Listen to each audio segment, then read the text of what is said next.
दीवाना हो गया, दिल दीवाना हो गया, मेरा दिल दीवाना हो गया, दिल दीवाना हो गया, मेरा दिल दीवाना हो गया।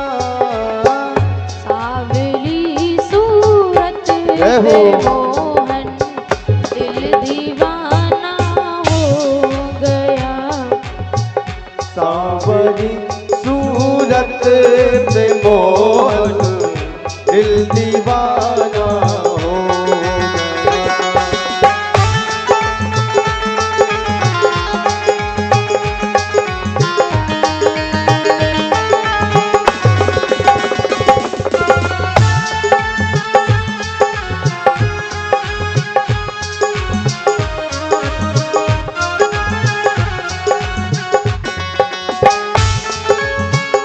जय श्री राधे।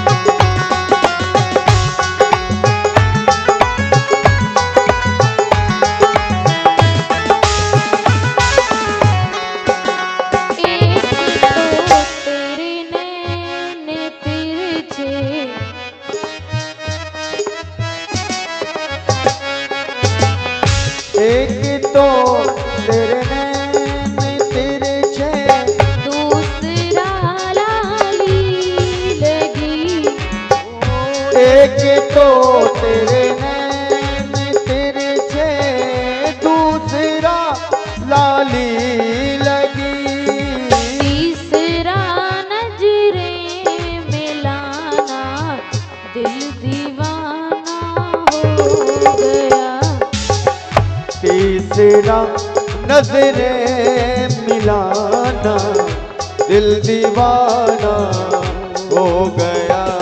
सावली सूरत पे मोहन दिल दीवाना हो गया, सांवरी सूरत पे मोहन दिल दीवाना हो गया। जय राधे।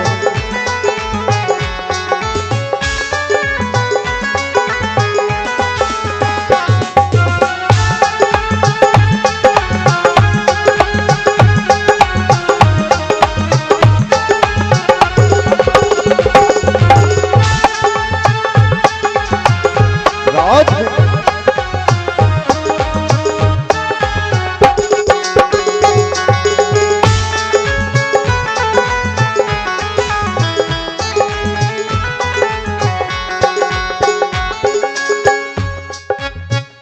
एक तो तेरे होंठ पतले, एक तो तेरे होंठ पतले, एक तो तेरे होंठ पतले, एक तो तेरे होंठ पतले, दूसरा लाली लगी, दूसरा लाली लगी, दूसरा लाली लगी, दूसरा लाली लगी, तीसरा मुस्कुराना दिल दीवाना हो गया, तीसरा तेरा मुस्कुराना दिल दीवाना हो गया। सांवरी सूरत पे मोहन दिल दीवाना हो गया, दिल दीवाना हो गया, मेरा दिल दीवाना हो गया, दिल दीवाना हो गया, मेरा दिल दीवाना हो गया। सांवरी सूरत पे मोहन, सांवरी सूरत पे मोहन दिल दीवाना हो गया, सांवरी सूरत पे मोहन दिल दीवाना हो गया, दिल दीवाना हो गया, दिल दीवाना हो गया। गया। बोल वृंदावन बिहारी लाल की जय, राधा रानी सरकार की जय हो। बोल कृष्ण कन्हैया लाल की जय। अच्छे से लगाओ, आखिरी है आई। बोल कृष्ण कन्हैया लाल की जय हो। राधा रानी सरकार की जय हो। आज कथा का सप्तम दिवस यानी विश्राम है, तो आज और होमवर्क बता दीजिए, फिर कल से कोई नहीं पूछेगा होमवर्क।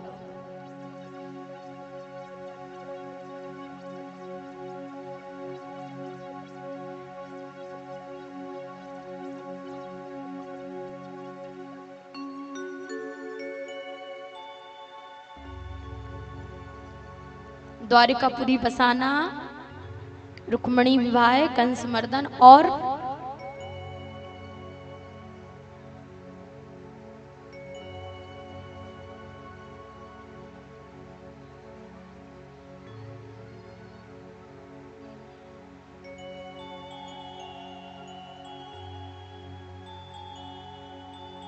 किसी को प्रसंग याद हो तो वो हाथ उठा के बता सकता है।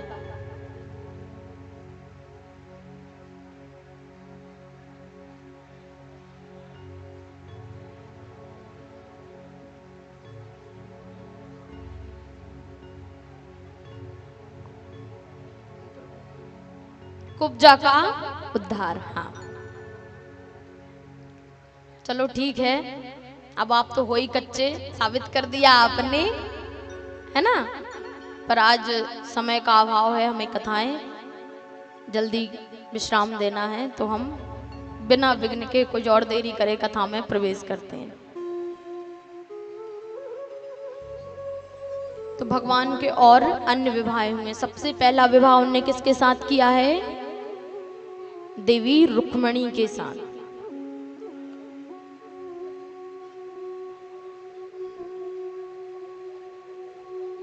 तो एक सत्राजित नामक राजा थे, तो वो सूर्य के भक्त थे। तो सूर्य ने उन्हें एक मणि दी थी जिसका नाम था समयंतक मणि। वो बहुत प्रकाशमान थी। तो एक दिन सत्राजित वो मणि को धारण करके और भगवान कृष्ण की सभा में आते हैं। अब वहां सबों ने बड़े गौर से देखे। भगवान को कोई आश्चर्य नहीं हो रहा है, उनके लिए तो बहुत तुच्छ चीज है, लेकिन बाकी लोग उनको देख रहे हैं, भाई ये मणि है, क्या धारण किया, इतना प्रकाश दे रही है। और कोई नई चीज अपन पहनते हैं तो वो दिखाने की आदत होती है। जैसे कोई माताएं हैं बढ़िया हार पहनेंगी तो बार बार उसको ऐसे ठीक करेंगी। कोई बढ़िया सा चूड़ी कंगन का सेट पहना होगा तो उस दिन हाथों से ही बातें होंगी, ऐसा करना है वैसा करना है, माने ये दिखावा होता है। तो वो भी अपनी मणि को बार बार दिखा रहे हैं। पर भगवान मुस्कुरा रहे हैं कि देखो कितनी तुच्छ सी चीज को ये बार बार दिखा रहा है। तो अब सब तो उसकी मणि को देख देख के ऐसे कर रहे हैं, पर भगवान मुस्कुरा रहे, तो उसको अच्छा नहीं लगा। वो उठ के सभा में से चला जाता है। अब एक दिन सत्राजित का भाई है प्रसेन, तो वो उस मणि को धारण करके जंगल में जाता है। तो उसे एक शेर मार देता है, और उस शेर को मारकर कौन मारता है? एक रीछ। रीछ माने जानते हैं? भालू। तो वो मणि ले लेते हैं और जाकर के अपनी बेटी जामवंती को दे देते हैं।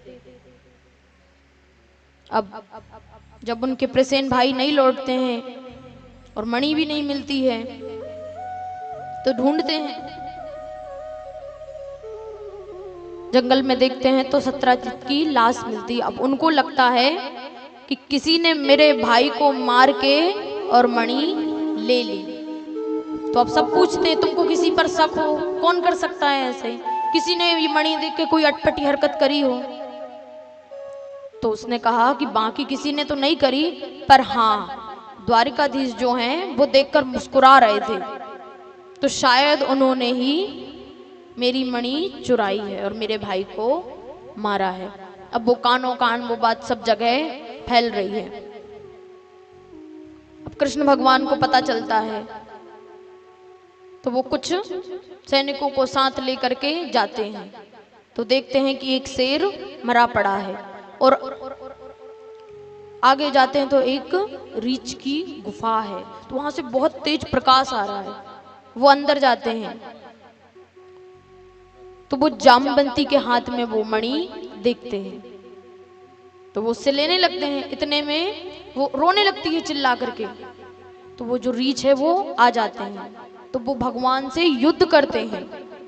तो 28 दिन तक युद्ध होता है। तो ये रीछ कौन थे? जामवंत जी। हाँ, ये त्रेता युग में जब थे तो युद्ध कर रहे थे, तो वो बोले कि उनको क्या युद्ध करा तो उनको पसीना भी नहीं आया, तो वो कहे कि प्रभु मैं चाहता हूं कि मेरे ही जैसे शक्तिशाली किसी से युद्ध हो। तो भगवान कहते तुम्हारी एक इच्छा हम पूरी करेंगे। तो आज भगवान कृष्ण ने उनसे युद्ध किया है और युद्ध में जीता है।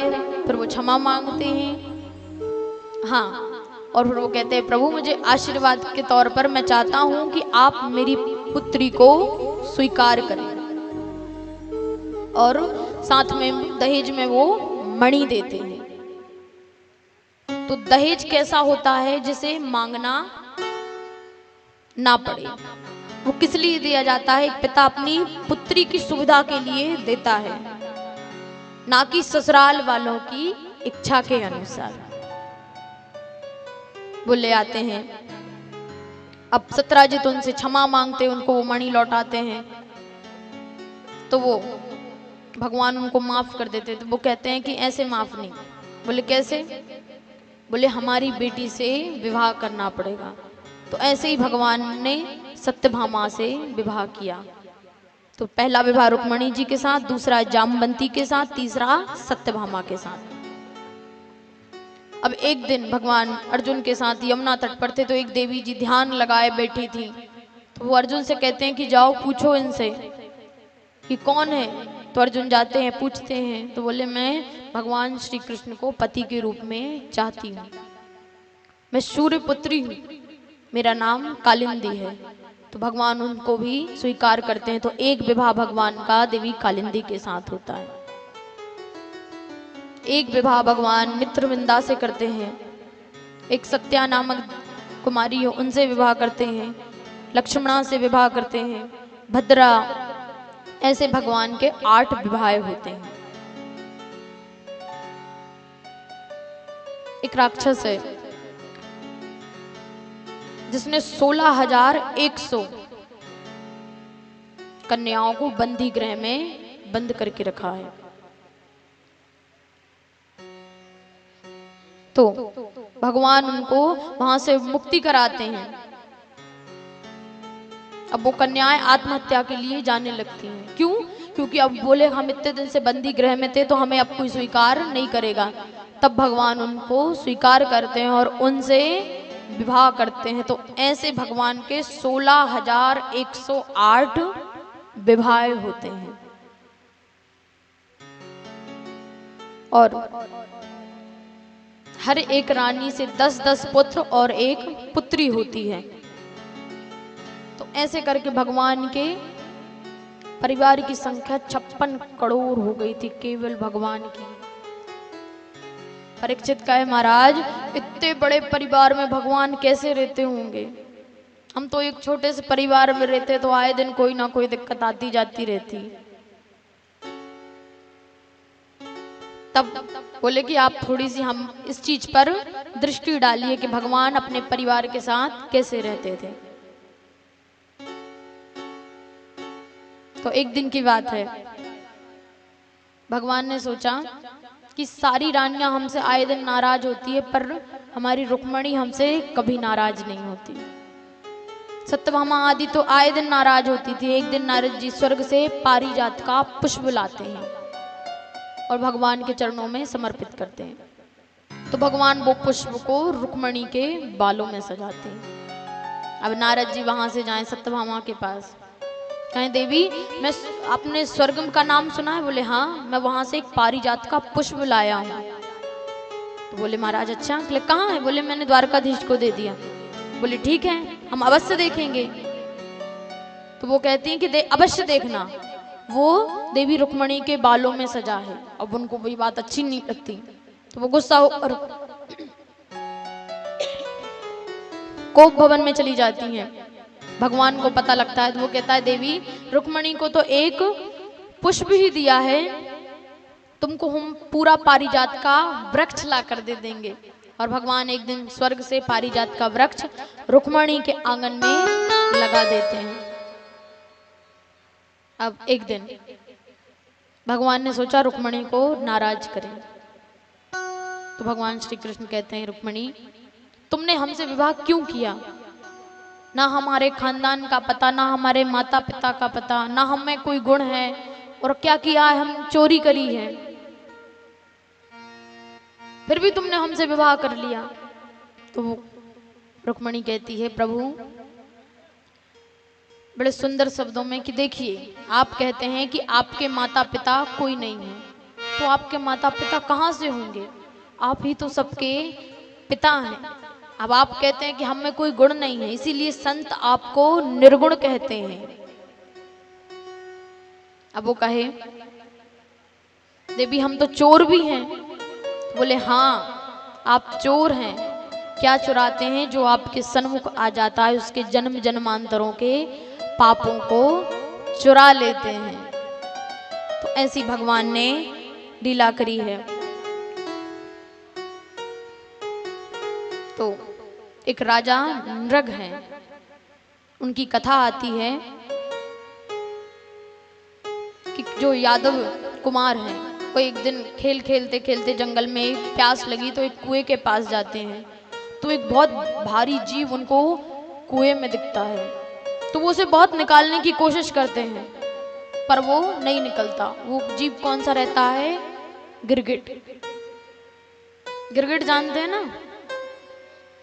हाँ, जो पेड़ पे होते हैं, तो वो उनसे नहीं निकलता।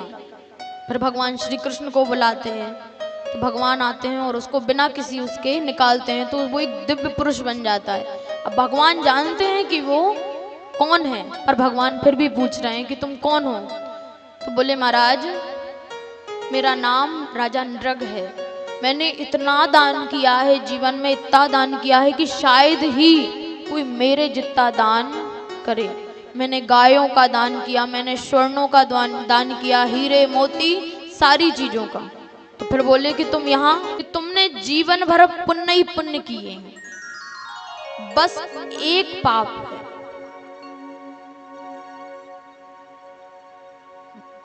तो वो कहते हैं ठीक है एक काम करिए, पहले पाप कर्म भोग लेता हूं, फिर बाद में पुण्य पुण्य भोगता रहूंगा। तो उस पाप कर्म से मैं गिरगिट बन के मुझे इस कुएं में डाल दिया, और जब मैं गिरगिट बना मैंने ये कुएं में तमाम कीड़े मकोड़े खाए और अपने पाप इतने बढ़ा लिए कि आज मैं वही कर्म भोग रहा हूं। इसीलिए कहते हैं कि 1000 पुण्य लाख पुण्य हो, लेकिन ब्राह्मण के प्रति अगर इतना सा भी पाप हो जाए तो फिर उससे सिर्फ भगवान ही बचा सकते हैं। इसीलिए ब्राह्मणों का अपमान नहीं करना चाहिए। तो भगवान उसका उद्धार करते हैं। अब परीक्षित कहते हैं महाराज आप हमेशा भगवान को दीन बंधु दयालु करुणा निधान कहते हो, पर अभी तक आपने मुझे ऐसी कोई कथा सुनाई नहीं है कि जिसमें भगवान दीन बंधु करुणा निधान का बात कही हो, किसी ने भगवान को करुणा निधान कहा हो। तो कहते हैं कि आओ हम तुम्हें बहुत सुंदर प्रसंग सुनाते हैं। तब सुखदेव मुनि परीक्षित को सुदामा चरित्र सुनाते हैं। कहते हैं कि ये श्री कृष्ण के बहुत ही प्रिय मित्र हैं, बहुत अतरंग मित्र हैं। इनकी मुलाकात हुई थी उज्जैन में संदीपनी आश्रम में, कल बताया था जब वो विद्या अध्ययन को गए थे। विद्या अध्ययन के बाद जब वो गुरुकुल से वापस आ गए तो उसके बाद फिर वो कभी श्री कृष्ण से नहीं मिले। वो ब्राह्मण बहुत ही ब्रह्मचारी थे, सदाचारी थे, बहुत अच्छे थे, पर उनके जीवन में एक दुख था। क्या? कि वो बहुत ही गरीब थे। गरीब होने के बावजूद भी उनने कभी भगवान से कुछ मांगा नहीं। और उनके मित्र कौन है? द्वारिकाधीश, माने तीनों लोकों के स्वामी। और हमारी जरा भी कोई थोड़े बहुत से पहचान हो जाए तो हम कितना अपने आप को वो समझते हैं, पर नहीं, उनमें इतना सा भी अभिमान नहीं। और तो और उनने अपनी पत्नी तक को ये बात नहीं बताई थी कि द्वारिकाधीश मेरे मित्र हैं।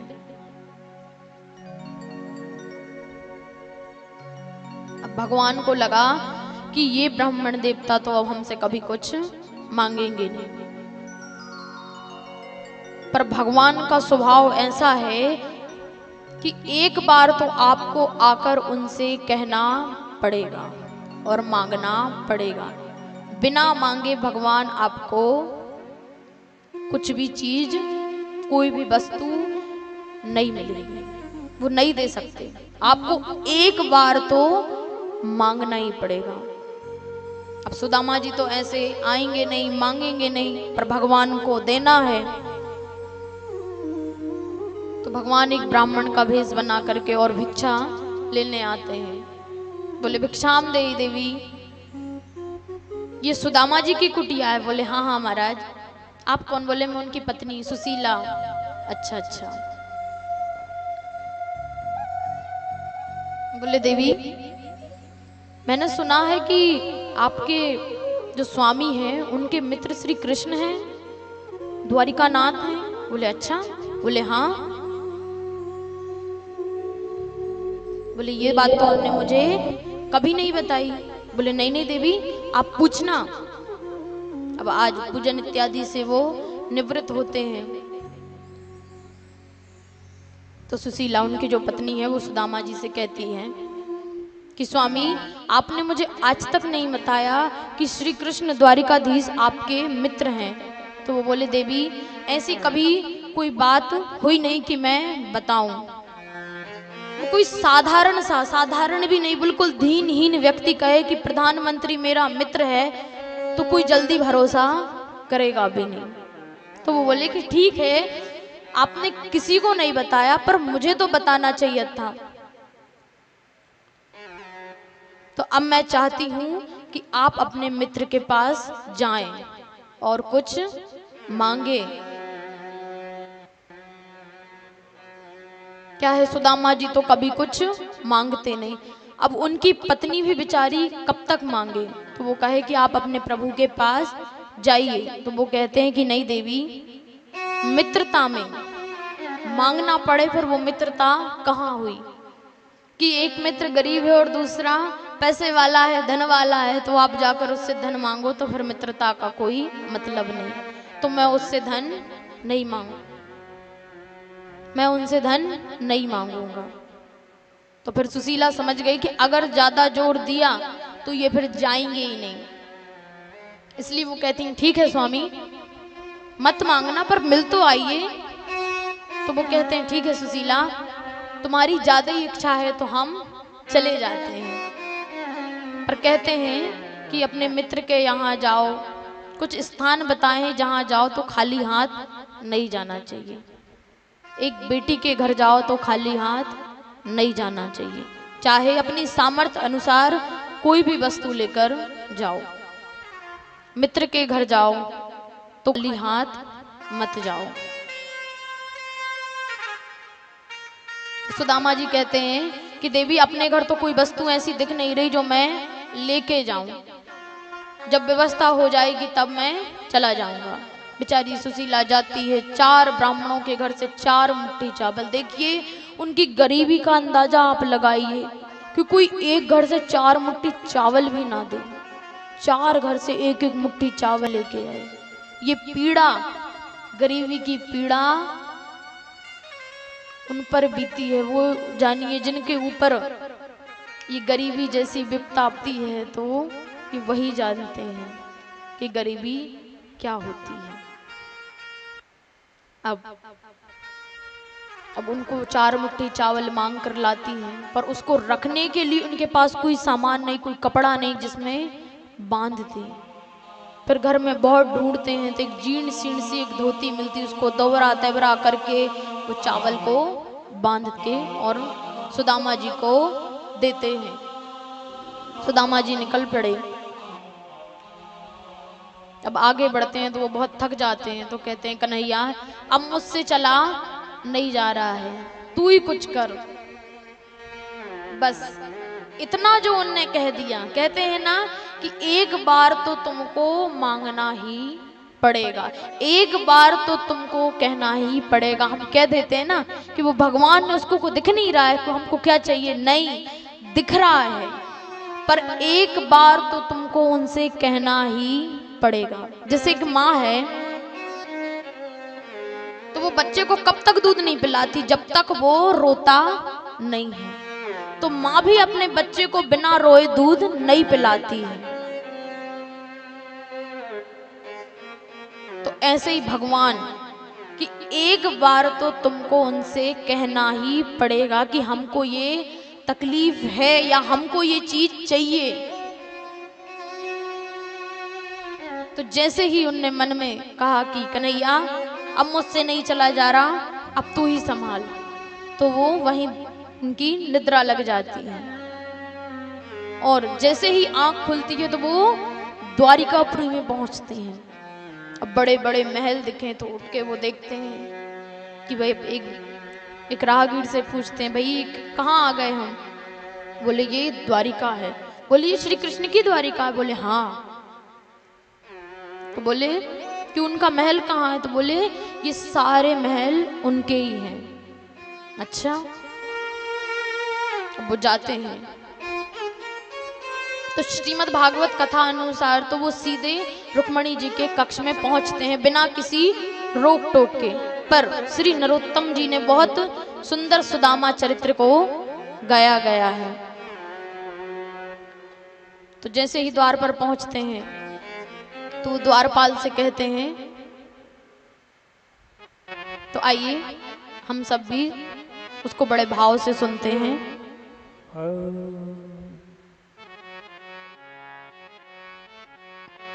बोलिए सुदामा जी महाराज की जय हो, भाग्य बिहारी सरकार की जय हो।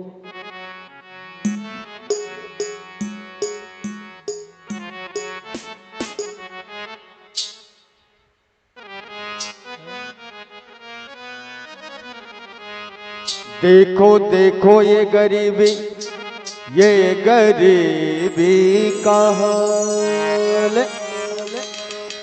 कृष्ण के दर पे विश्वास लेके आया हूँ।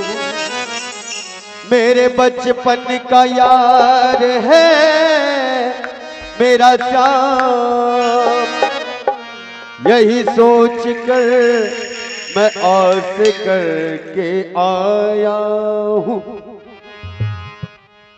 अरे द्वार पालो, अरे द्वार पालो, उस कन्हैया से कह दो कि दर पे सुदामा करीब आ गया है, कि दर पे सुदामा करीब आ गया है। अरे द्वार पालो, कन्हैया से कह दो, अरे द्वार पालो, उस कन्हैया से कह दो कि दर पे सुदामा करीब आ गया है, कि दर पे सुदामा करीब आ गया है। देखिए हमारे बीच में सुदामा जी महाराज, एक बार जयकारा दोनों हाथ उठाकर बोलिए सुदामा जी महाराज की, बालाजी सरकार की।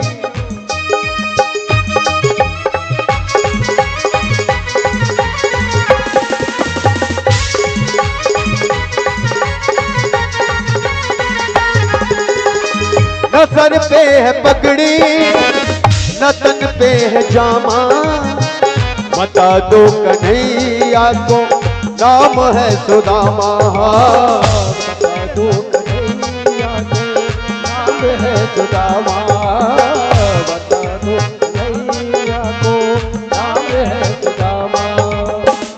न सर पे है पगड़ी न तन पे है जामा, बता दो कन्हैया को नाम है सुदामा हो, बता दो कन्हैया को नाम है सुदामा। न सर पे है पगड़ी न तन पे है जामा, बता दो कन्हैया को नाम है सुदामा। न सर पे न तन पे है जामा, बता दो कन्हैया को नाम है सुदामा। बता दो कन्हैया को नाम है सुदामा। तुम के बारे मोहन से जा कर के कह दो, तुम के बारे मोहन से जा कर के कह दो कि मिलने सखावत नसीबा गया है, कि मिलने सखावत नसीबा गया है। अरे द्वार पालो कन्हैया से कह दो, अरे द्वार पालो कन्हैया से कह दो कि सुदामा करीब गया है।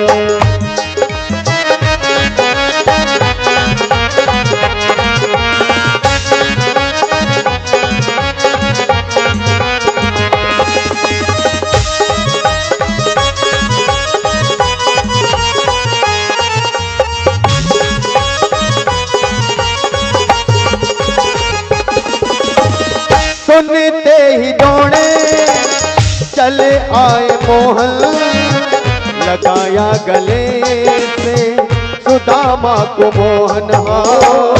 लगाया गले से सुदामा को मोहन, लगाया गले से सुदामा को मोहन।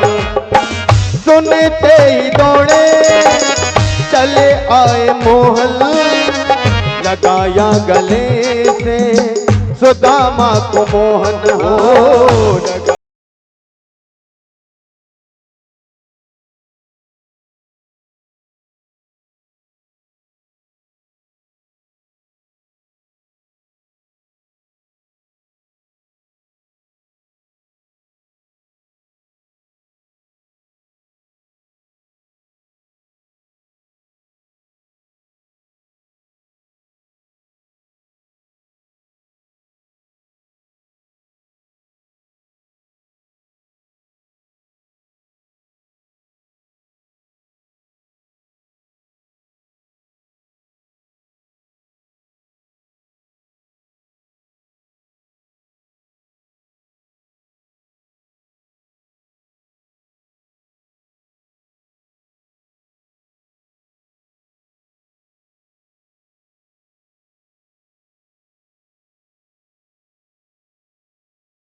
बराबर में अपने सुदामा बिठाए, चरण आंसुओं से सामने धुलाए हो।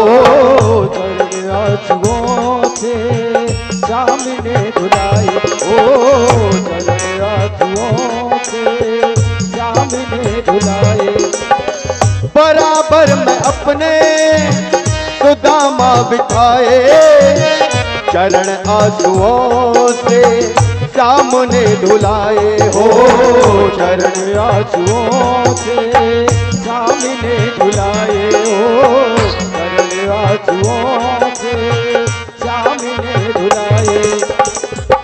बराबर में अपने सुदामा बैठाए, चरण आंसुओं से सामने धुलाए। हो बराबर में अपने सुदामा बिठाए, चरण आंसुओं से सामने धुलाए। हो चरण आंसुओं से सामने धुलाए। न घबराओ प्यारे जरा तुम सुदामा, न घबराओ प्यारे जरा तुम सुदामा, खुशी का समा तेरे करीब आ गया है, खुशी का समा तेरे करीब आ गया है। अरे द्वारपालो कन्हैया से कह दो, अरे द्वारपालो कन्हैया से कह दो, कि दर पे सुदामा गरीब आ गया है, पे सुदामा गरीब आ गया है। भटकते भटकते न जाने कहाँ से, भटकते भटकते न जाने कहाँ से, अपने महल के करीब आ गया है, अपने महल के करीब आ गया है। अरे द्वारपालो कन्हैया से कह दो, कि दर पे सुदामा गरीब आ गया है, कि दर पे सुदामा गरीब आ गया है, कि दर पे सुदामा गरीब आ गया है। बोल सुदामा जी महाराज की जय, बाके बिहारी लाल की जय, बालाजी सरकार की जय, रामचंद्र भगवान की जय, श्रीमद् भागवत महापुराण की जय हो। बोल कृष्ण कन्हैया लाल की जय हो, राधा रानी सरकार की जय हो। जैसे ही सुदामा जी ने द्वारपाल से कहा, द्वारपाल के होश उड़ गए। ऐसा मित्र मेरे प्रभु का, आते तो हैं अतरंग, पर ऐसा पहली बार उसने भी देखा। वो दौड़ करके जाता है और भगवान श्री कृष्ण से कहता है कि एक द्वार पे एक बहुत ही विचित्र व्यक्ति खड़ा है और वो आपको अपना मित्र बता रहा है। तब वो उसका वर्णन करने लगता है। बोले कैसा? बोले वो ऐसा है, शीस पगाना झगा तन पई प्रभु जानी की आयो वसो के ही ग्रामा।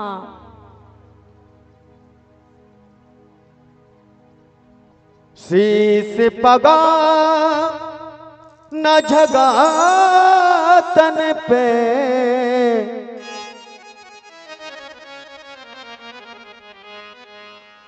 जान को आही कहीं कहीं ग्राम,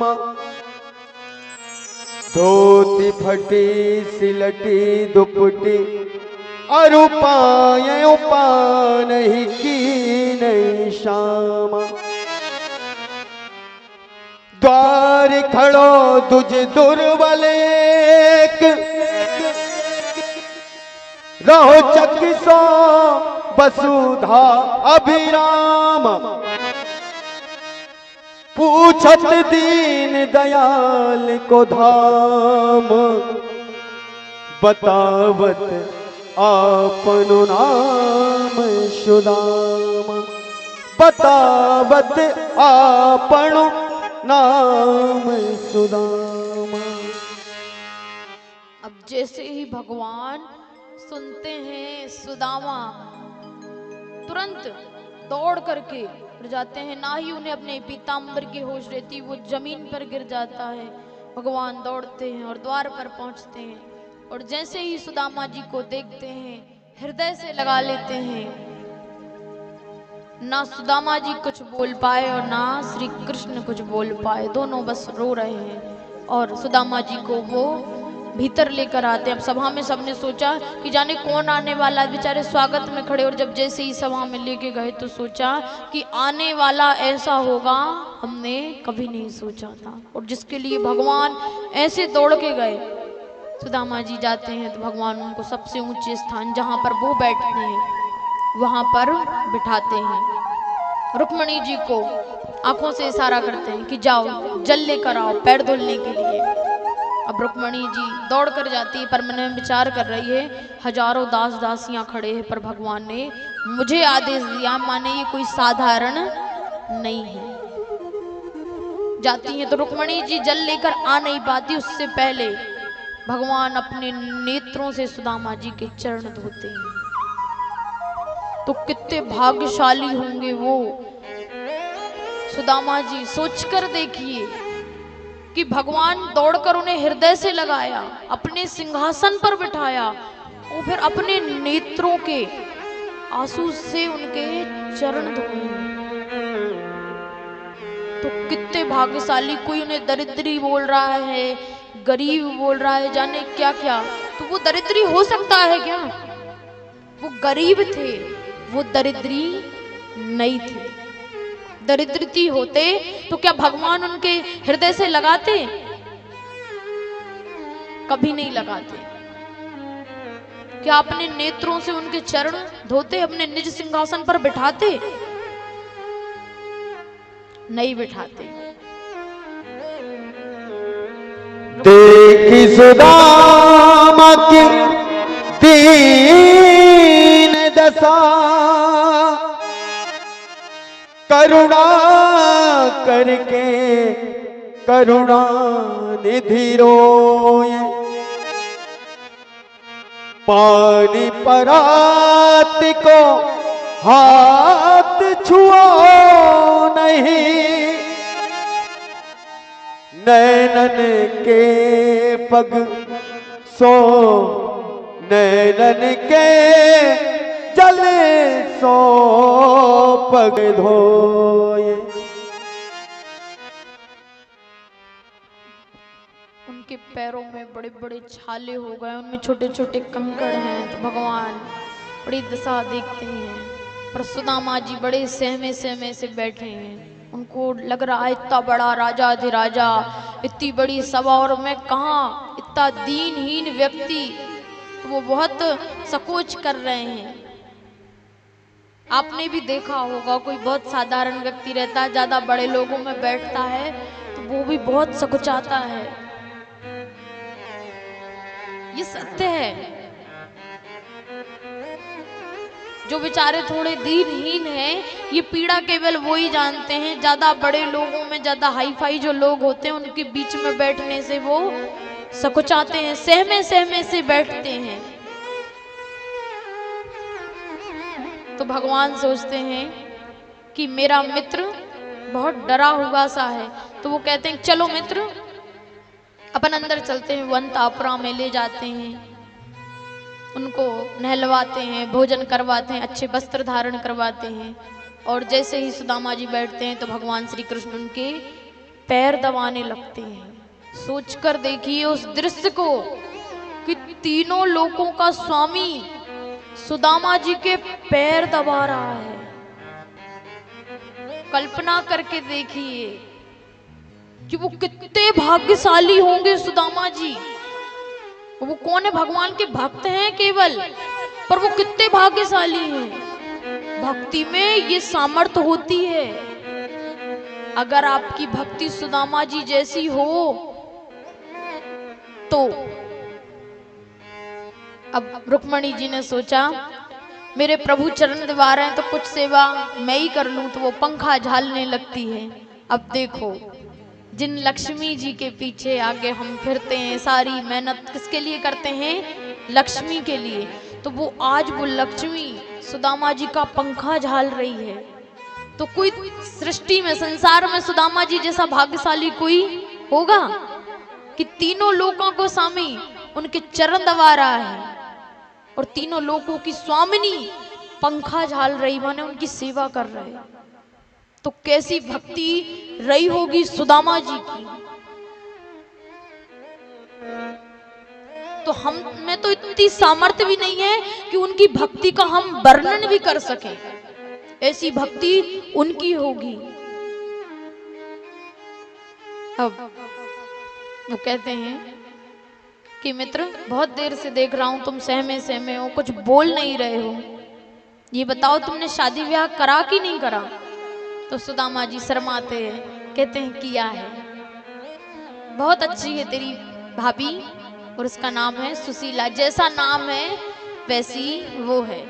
अब तू बता तूने विवाह करे कि नहीं करे? भगवान मुस्कुरा के कहने लगे, हमारी छोड़ तू तो अपनी बता, हम अपनी आराम से बताएंगे। अब एक आध दो तो हुए तो बताए, 16,108 तो कहा हम आखिरी में बताएंगे, पहले अपनी बता। सुदामा जी बताते हैं, पर कभी ये नहीं कहते कि मैं मेरे घर में कितना परेशान हूं, ये बात उनने नहीं कही। अब वो बहुत देर हो गई है तो वो एक हाथ को दबाए जा रहे हैं, दबाए जा रहे हैं।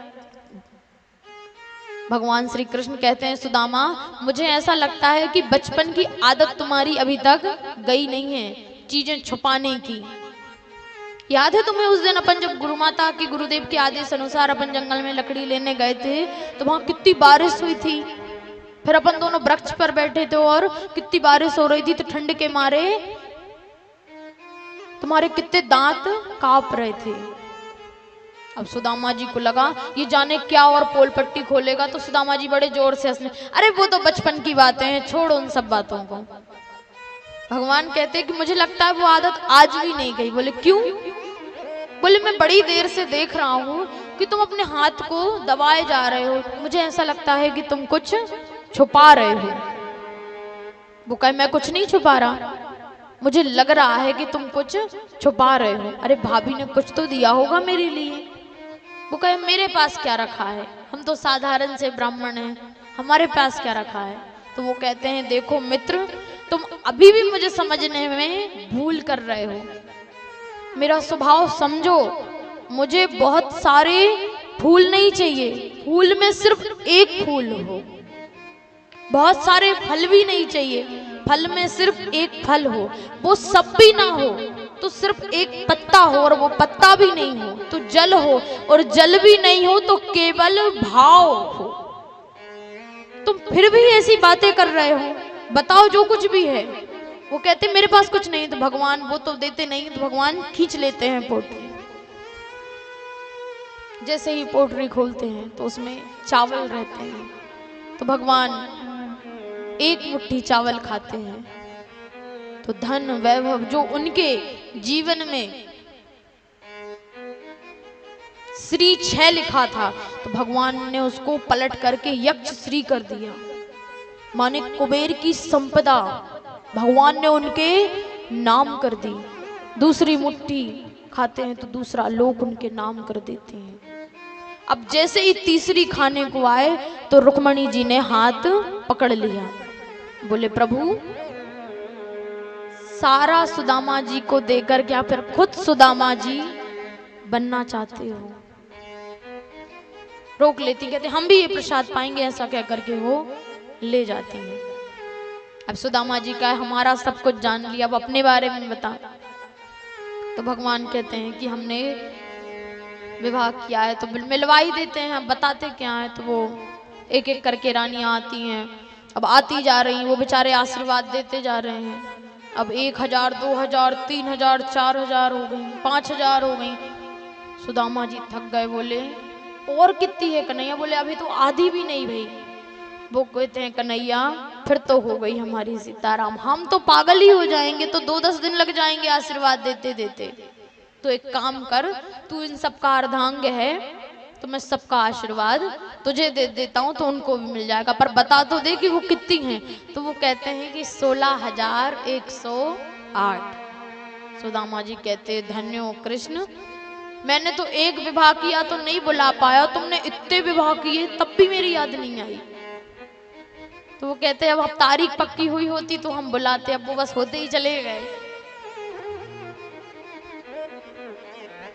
अब सुदामा जी कहते हैं कि अब मित्र हम चलते हैं, सुशीला राह देखती होगी। अब जाने लगे तो कहते हैं कि अब तू कोई संदेश बता दे। वो कहते कुछ भाभी जी ने कुछ भेजा होगा मेरे लिए संदेश। तो वो कहते हाँ हाँ तूने खूब अच्छी याद दिलाई, मुझे तेरे भाभी के संदेश की खबर हो गई। सुशीला ने जाते समय सुदामा जी को ये संदेश कहा था कि तुम बस ये श्री कृष्ण को बोल देना। तब सुदामा जी उनको बताते हैं कि मैं तो भूल ही गया था इन सब चीजों में, अच्छी याद दिला दी, मैं बताता हूं। तो रुक्मणी जी इधर उधर होती हैं तो एकांत में वो कहते हैं, एक मास दो पाख में 2 एकादशी हुए और मेरे घर गोपाल जू नित्य एकादशी हुए। क्या कहती हैं? 1 मास में 2 पाख होते और 2 पाख में 2 एकादशी और मेरे घर रोज एकादशी।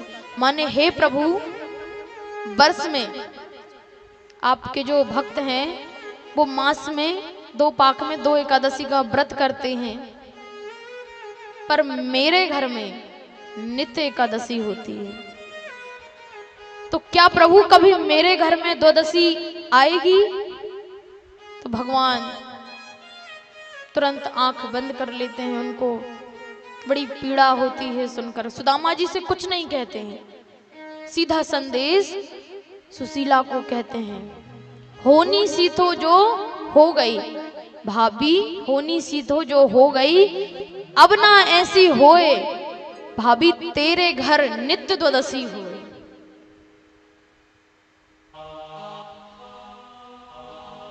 अब सुदामा जी से तो कुछ नहीं कहा। सुदामा जी ने सोचा कि मेरी दीन दशा सुन के ये दुखी हो गए हैं, तो वो कहते चल छोड़ कन्हैया, ये सब बातें छोड़, हमारी तो चलती रहती है, अब मैं निकलता हूं, तू बता कोई संदेश हो तो मैं कह दूं। तो वो कहते बस राम राम कह देना। तो वो कहते हैं कि राम राम तो मैं कहूंगा ही, पर कुछ बात हो। अब वो विचार कर रहे हैं कि इसने कुछ दिया नहीं, कुछ नहीं, तो इसके ताई सुशीला ताई साड़ी दे देते, पर कोई बात नहीं, जाने लगते हैं। सोच रहे हैं कि सही बात है, अच्छा है भगवान ने हृदय से लगाया मुझे, इतना बड़ा राजा, मैं कहाँ दीनहीन, तो वो क्या कम है। अब वो तो नंबर 1 का चोर है, इसलिए कहां से देगा, ऐसा मन में विचार करे। पर उसने मुझे इतना सम्मान दिया, सब कुछ किया, तो चलो जाने दो, क्योंकि शायद वो मुझे बचाना चाहते हैं, क्योंकि धन संपत्ति मान प्रतिष्ठा पद, ये कोई बिरला ही होता है जो एक साथ इसको हजम कर ले। पद प्रतिष्ठा और धन ये सत्य बात है, क्योंकि ये अहंकार लेके आती है। जब पद प्रतिष्ठा और धन आपके पास हो, कोई बहुत ही बिरला होता है जो इन सब चीजों को संभाल कर रख पाता है। तो शायद यही सोचकर मेरे प्रभु ने मुझे इस सब चीजों से दूर रखा है। चले जाते हैं। अब जैसे ही पहुंचते हैं तो कुटिया की जगह एक बहुत बड़ा महल है। उनकी जो एकदम जैसे द्वारिका नगरी थी, ऐसी सुदामापुरी हो जाती है। अब वो पहचान नहीं पा रहे। अब वो सोचे कि शायद कोई राजा को मेरी जगह पसंद आ गई होगी, तो यहाँ महल बना लिया। पर महल तो बना लिया, पर मेरी बेचारी सुशीला जाने कहाँ है। तो वो बड़े परेशान होते, तो वहाँ जो द्वारपाल है वो देखते हैं, सुशीला जी को बताते हैं। सुशीला जी दौड़ करके थाली लेकर आती हैं। अब वो सुशीला जी को ऊपर से नीचे तक देखते हैं। अरे सुशीला, तेरे दो चुटीला, तू इतनी सुंदर हो गई। अब वो इतनी दुबली पतली सी ऐसी जीर्ण सीढ़ सी साड़ी पहनती थी, बहुत गरीब दशा में। अब वो कैसी है, सुंदर सुंदर से जेवर पहने हैं, सुंदर सुंदर से वस्त्र धारण किए हैं, इतनी सुंदर वो हो गई हैं। तो वो कहते हैं, अरे प्रभु, तुम तो जब से अपने मित्र से मिलने गए हमको भूल ही गए। तो वो कहती हैं, धन्य है मेरा कृष्ण, वो सच में घनश्याम है। हम घर में रात्रि में सोए रहते हैं और घनश्याम आकर वारिस कर जाते हैं। ऐसे ही मेरे प्रभु कब कृपा करके चले जाते हैं ये दिखाई नहीं देती। और बड़े प्रसन्न अपने परिवार के साथ रहते और अंत में भगवान के धाम को जाते हैं। अब एक दिन जो यादव राज हैं, अब वो किसके पौत्र आदि हैं? श्री कृष्ण के। तो उनमें मद है, घमंड है। अब वो भगवान के पौत्र आदि हैं तो घमंड तो होगा ही। जरा से कोई सचिव सरपंच आदि या कोई भी जरा से किसी अधिकारी के हो तो उनमें कितना घमंड रहता है, अब उनमें भी है। तो उसी समय कोई संत वगैरह द्वारिका में आए हुए थे। तो वो ऋषि क्या करते हैं, ऋषियों के पास जाकर के वो यादव राज क्या करते हैं, एक सांब नामक राजकुमार है, उसको स्त्री का पोशाक पहनाते हैं और जाते हैं, बोलते हैं संत आप सच में संत हैं तो ये बताइए कि इस स्त्री को पुत्र होगा कि पुत्री। अब वो जानते हैं कि ये भगवान श्री कृष्ण के पौत्र आदि हैं, वो मना करते हैं जाओ बालक अभी जाओ, अभी हम भजन इत्यादि करेंगे। वो नहीं मानते, वो बार बार कहते हैं। तो उनको गुस्सा आता है तो वो क्रोध में कहते हैं ना ही इस स्त्री को पुत्र होगा ना ही पुत्री होगी, इसको एक मूसल पैदा होगा और यही तुम्हारे कुल का नाश करेगा। और समय आने पर सांब नामक जो कुमार है उनको सच में एक मूसल पैदा होता है। वो ये बात उग्रसेन को बताते हैं। उग्रसेन उसको नदी किनार पर पत्थर पर घिसवा कर उसका चूर्ण बनाकर नदी में प्रवाह कर देते और एक छोटा सा टुकड़ा बचता है तो उसको समुद्र में फेंक देते हैं। अब जो चूर्ण फेंका गया है तो उससे एक खास प्रकार की घास उत्पन्न होती है और जो टुकड़ा फेंका है उसे एक जरा नामक बहेलिया अपने मछली पकड़ता है। तो जब मछली का पेट फाड़ता है तो वो टुकड़ा मिलता है तो वो अपने बाण पर लगाता है। अब वो घास देखते हैं तो उग्रसेन कहते हैं कोई भी यादव राज किसी भी प्रकार की मदिरा का पान नहीं करेगा, कोई भी नशीले उत्पादों का उपयोग नहीं करेगा। लेकिन चूंकि गांधारी का श्राप था भगवान को कि जैसे मेरे कुल का नाश हुआ है ऐसे ही तुम्हारे कुल का नाश होगा, तो सारे यादव गण एक दूसरे को मारने लगते हैं, सब मर जाते हैं। तो भगवान किसी को छोड़ के नहीं गए हैं कि कोई बाद में कह सके कि हम भगवान के वंशज हैं, इसलिए भगवान ने सबको खत्म करके गए हैं। अब अंत में द्वारिका में कुछ अपशगुन होने लगते हैं, जैसे श्री कृष्ण का सुदर्शन चक्र, बलराम जी का हल मूसल इत्यादि ये सब चीजें बड़े अशुभ अशुभ संकेत होने लगते हैं। तो ये सब देख करके बलराम जी योग समाधि ले लेते हैं और अपना देह त्याग करके परम धाम को चले जाते हैं। एक दिन श्री कृष्ण एक वृक्ष के नीचे लेटे हुए थे तो उनका तलवा, अब एक जरा नामक जो बहेलिया है वो दूर से देखता है तो उसको लगता है ये हिरण का मुख है, तो वो बाण छोड़ देता है, वो भगवान श्री कृष्ण के अंगूठे में लगता है। अब अंगूठे में तीर लगे तो किसी की जान जा सकती है क्या? पर नहीं, प्रभु सिर्फ एक लीला करते हैं। अब वो आता है, देखता है, क्षमा याचना करने लगता है तो भगवान कहते हैं कि जरा तू डर मत, तूने मेरे मन का काम किया है। तो ये जो जरा नामक बहेलिया है ये कौन है?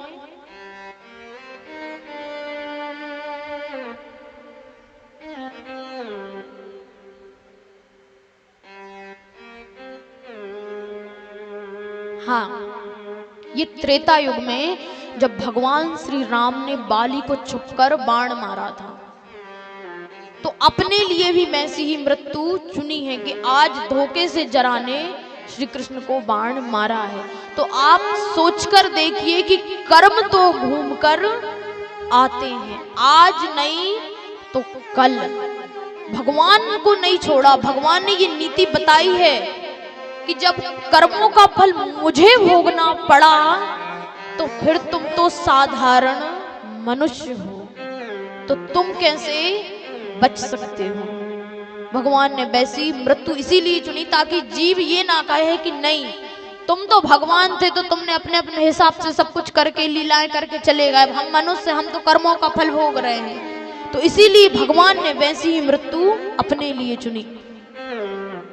अब जरा चला जाता है वहां श्री कृष्ण का साथी दारुक वहां पर पहुंचता है। भगवान श्री कृष्ण कहते हैं कि तुम सब यदुवंशियों से कहो कि वो प्रवास क्षेत्र में जाकर पापों का प्रायश्चित करे, क्योंकि कुछ ही समय में द्वारिका जलमग्न होने वाली है। दारुक जाता है, सबको बताता है, सब अपने पापों का प्रायश्चित करते हैं और सभी देवी देवता खड़े हैं कि अब भगवान वापस आने वाले हैं अपनी लीला समाप्त करके।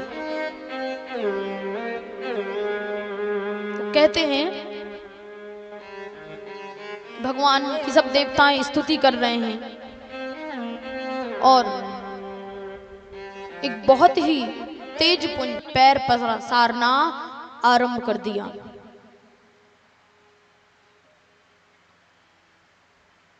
जिसने जिसको पसंद कर लिया उससे विवाह कर लिया। जाति धर्म कुछ भी नहीं देखा जाएगा, बस जिसको जहां जो पसंद आ गया और विवाह कर लिया। ये विवाह का कलयुग में रूप रह जाएगा। और ब्राह्मण कौन माने जाएंगे? जिनने बस जनेऊ धारण किया है, ज्ञान हो ना हो, बस यही पंडित जी बस। तो ऐसे कलयुग के समय का अभाव है, इसलिए हम थोड़ा संक्षिप्त में वर्ण कर रहे हैं। अब कलयुग में के अंत में उत्तर प्रदेश के मुरादाबाद जिले में संभल नामक गांव में विष्णु यश नामक के यहाँ भगवान कल्कि का अवतार होगा। ये कब होगा? जब कलयुग में। अब सुखदेव मुनि सब वर्ण करते हैं और कहते हैं परीक्षित अब हम अपने राम को चले। परीक्षित कहता है महाराज आप जाओगे और तक्षक आएगा और मुझे डसेगा और मेरी मृत्यु हो जाएगी। फिर सुखदेव जी डांटते हैं अरे मूर्ख, अभी भी तू अपनी वही पशु बुद्धि ले बैठा है, इस पशु बुद्धि को त्याग। अरे मटका बना, मिट्टी से बना और मटके को फोड़ दिया, वो वापस मिट्टी हो गया, पर बनाने वाले का कुछ हुआ? मिट्टी का कुछ हुआ? नहीं। ऐसे ही तू समझ अपने आप को, तू अविनाशी सच्चिदानंद का अंश है। तेरा अंत तो किसी काल में नहीं होगा, नष्ट तो केवल तेरा ये शरीर होगा। अब बताते हैं कि कथा जैसे ही खत्म होती है तो अब प्रसाद इत्यादि बांटा जाता है। तो परीक्षित प्रसाद बांट रहे हैं तो एक सेब काटते हैं, तो तक्षक, जो तक्षक नाग है, वो एक छोटा सा रूप बना करके सेब के अंदर बैठता है। और जैसे ही परीक्षित सेब को काटते हैं तो तक्षक अपना रूप बढ़ा लेता है और परीक्षित को डस लेता है। और कहते हैं तुरंत परीक्षित की देह भस्म हो जाती। लेकिन कुछ संत कहते हैं कि जैसे ही परीक्षित ने तक्षक को देखा और वो प्रभु में ध्यान मग्न होकर के पहले ही प्राण त्याग चुके थे, भगवान में खुद को लीन कर चुके थे, तक्षक ने तो केवल मृत शरीर को डसा था। तो ऐसे ही जब परीक्षित की मृत्यु होती है तो उनके पुत्र हैं जनमेज, जो सर्पेष्टि यज्ञ करते हैं। कैसा यज्ञ कि मेरे पिता को सर्प ने डसा है तो मैं अब संसार में कोई सर्पों को छोड़ूंगा नहीं। तब बृहस्पति जी आस्तिक मुनियों को साथ लेकर के और सर्पेष्टि यज्ञ को रुकवाते हैं। तब से सर्प आस्तिक मुनियों को अपना गुरु मानते हैं। इसीलिए आज भी कई घरों में लिखकर रखते हैं दरवाजे पर आस्तिक मुनि की दुहाई। कहते हैं कि सर्प नहीं आते हैं। तो आज भी मैंने कई घरों में इत्यादि में देखा है, कई लोग आज भी करते हैं। तो ये सर्प उनको गुरु मानते हैं तो फिर वो वहां नहीं आते, अपने गुरु की मर्यादा रखते हैं। अब जिन लोगों ने 7 दिन तक कथा नहीं सुनी, किसी कारण बस वो नहीं आ पाए हैं, तो सबसे आखिरी में संक्षिप्त में हम कथा सुनेंगे। तो जो भी हमारी माताएं बहनें हैं वो अपना सर ढक लें, भगवान से हाथ जोड़कर और बैठें।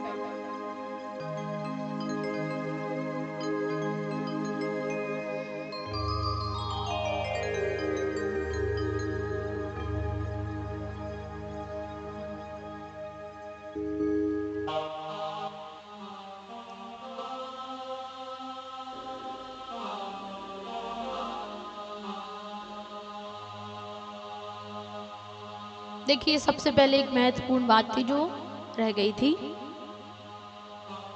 आज इस कथा पंडाल में भगवान श्री कृष्ण की बांसुरी का वितरण किया जाएगा।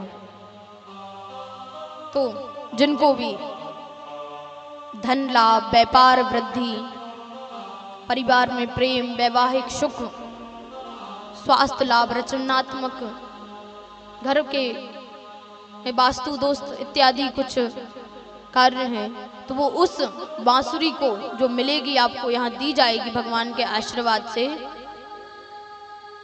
समय का अभाव है, बाकी हम आपको और विस्तार से बताते, लेकिन समय का अभाव वो हमें देखकर चलना पड़ता है, हमारे पास आदेश आया है। तो वो बांसुरी वितरण किया जाएगा। तो आप अपने घर में पूजा स्थान इत्यादि पर रखेंगे और उसका पूजन करेंगे।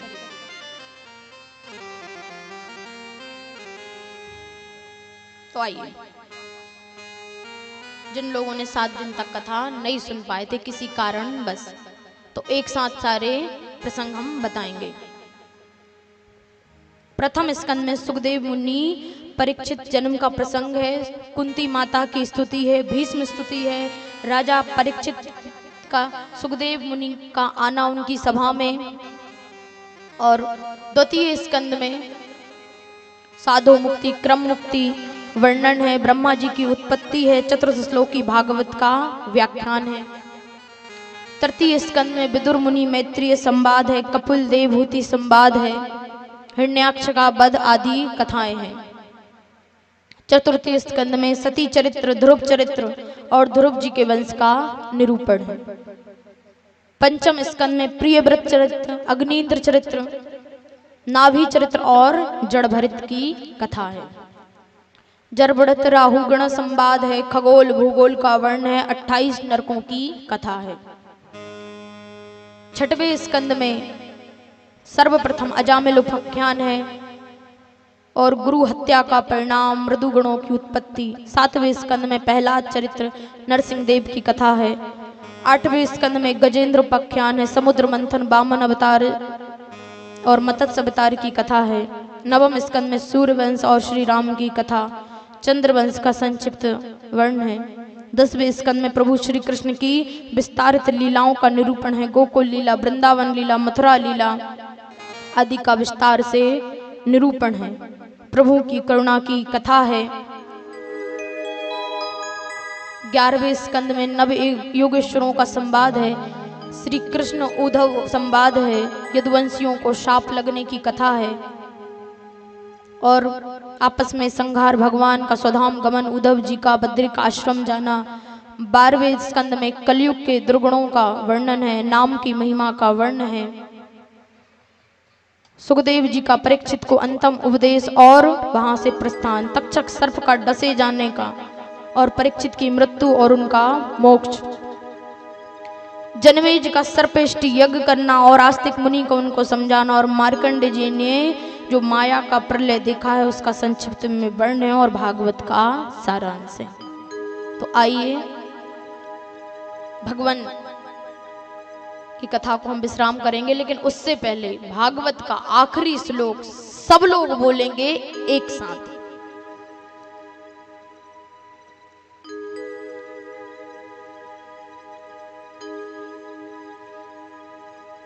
आप सब भी बोलेंगे,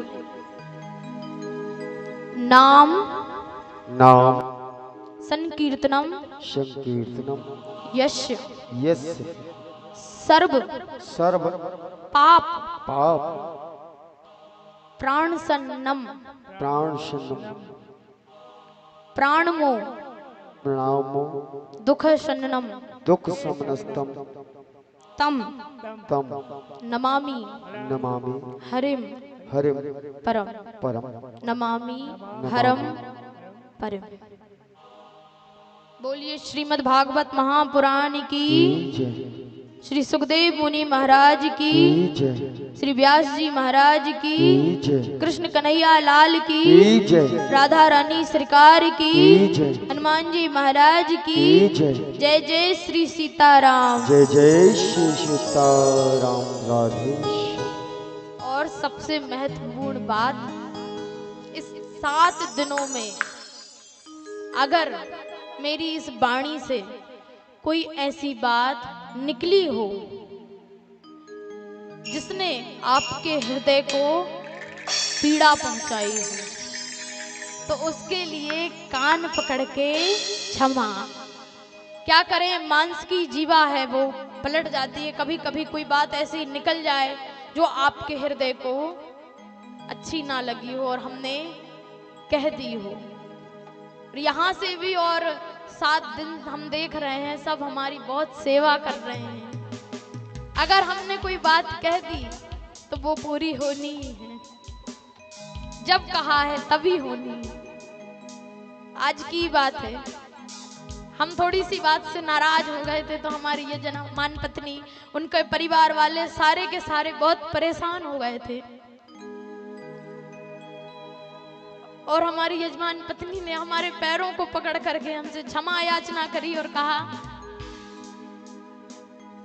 कि थोड़ा सा तो आपको पाना ही पड़ेगा।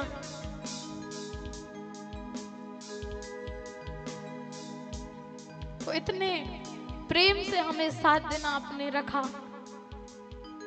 पर फिर भी हम आपसे क्षमा मांगते हैं। हो सकता है हमने आपके हृदय को कोई ऐसी बात कह करके पीड़ा दी हो। परिवार वालों से नहीं, सब भक्तों से कह रहे हैं, सबसे क्षमा है। अब हम सब अपने अपने घर चले जाएंगे।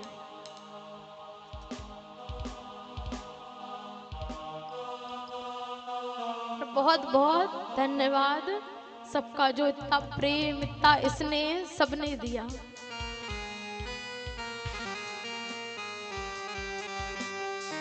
जय श्री राधे, जय श्री कृष्ण। सब धरती कागज करूं, लेखनी सब बन रहा है। 7 समुद्र की मसी करूं, प्रभु गुण लिखा न जाए, प्रभु गुण लिखा न जाए। वीरदास जी कहते हैं, यदि मैं सब धरती को कागज बना लूं और जितने भी दुनिया में वृक्ष हैं इनकी यदि कलम बना लूं और जितने धरती पर 7 समुद्र हैं उनकी स्याही भी बना लूं, तो भी प्रभु का गुण नहीं लिख सकता। ये भगवान की माया है, परमात्मा का दरबार है। और ये पूर्ण दिवस की बेला आप सभी लोग भक्त प्रसादी ग्रहण भी करेंगे, समय का अभाव है। इस भजन के माध्यम से आप लोगों से हृदय से विदाई। और जो पूज्या प्राची जी ने बताया, तो ये आप लोगों के समक्ष बच्ची का स्वरूप है, आप लोगों का आशीर्वाद है सभी का, जो आज यहाँ बैठकर आपको भगवान का अपनी टूटी फूटी वाणी से गुणगान कराया। और उनसे जो गलतियां बनी वो क्षमा प्रार्थी हैं। आप सभी बुजुर्ग माताएं बहनें, सभी का वंदन, सभी का अभिनंदन, सभी का स्वागत। एक अचंबा हमने देखा, वंदर दो है गाय, दूध दूध तो सब पी जावे, घी बनारस जाए। अंत में सोचता है व्यक्ति कि यार ये शरीर बनारस जाता तो मुक्ति हो जाती। पहले तो गलत करता है व्यक्ति जीवन में। यदि जीवन में नियम धर्म है तो भगवान बंधन में होते। प्रबल प्रेम के पाले पड़कर प्रभु को नियम बदलते देखा, अपना मान टले टल जाए पर भक्त का मानना टलते देखा। ये भगवान की व्यवस्था है, इसको समझना इस मानव शरीर से परे है।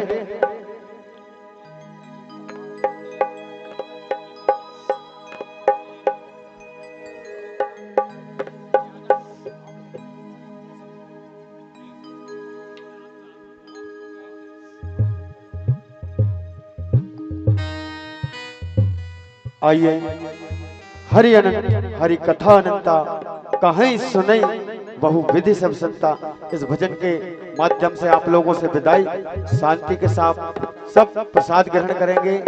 सभी को भूख भी लग रही होगी।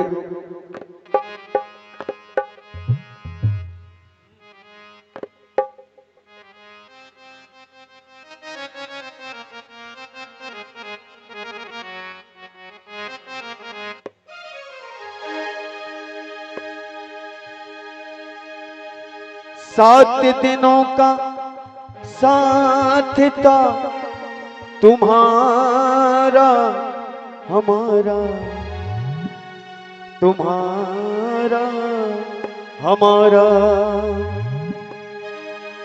अगर न होती कृपा सब पर बालाजी के द्वारा, ये मेरे बालाजी की कृपा है साक्षात सभी लोगों के ऊपर, ये कृपा भगवान की है।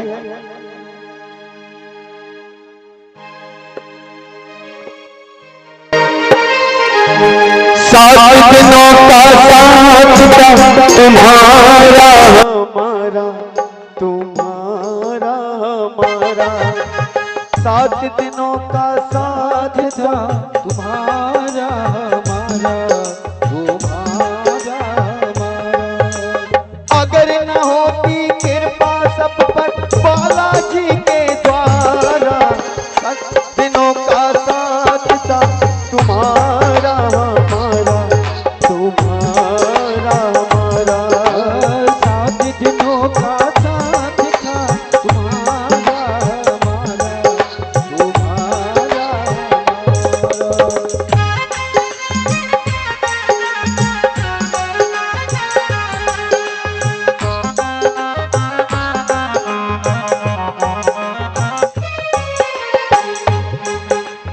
ओ मेरे प्यारे भक्तों तुम हमको भूल न जाना।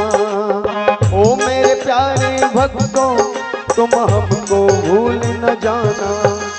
हुई है जो भी गलती माफ मुझे कर जाना। हुई है जो भी गलती वो माफ मुझे कर जाना। दिल में सभी के प्रेम ही रखना, दिल में सभी के प्रेम ही रखना है उद्देश्य हमारा।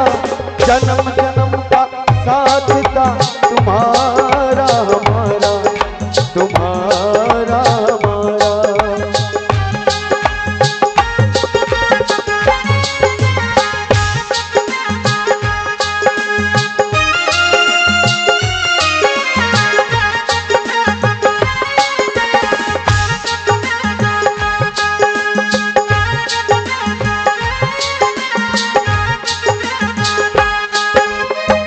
परदेसी आए रे तुम संग नाता जोड़ा। जय हो। आप भी परदेसी, आप भी मुसाफिर और हम भी मुसाफिर। आज तक का ये साथ था, इसलिए दोनों हाथ उठाकर ताली सेवा करते हुए, ऐसे नहीं। आपको खुशी है? हाँ, सभी लोगों को। क्या बात है, आप बहुत प्यारे भक्त लोग हैं जो इतनी अधिक संख्या में पहुंचे। ये परमात्मा का हमेशा आशीर्वाद आप लोगों के ऊपर रहेगा।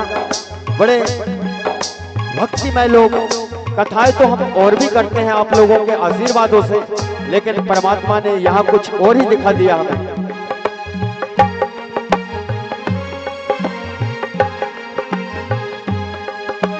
हम परदेसी आए रे तुम संग नाता जोड़ा।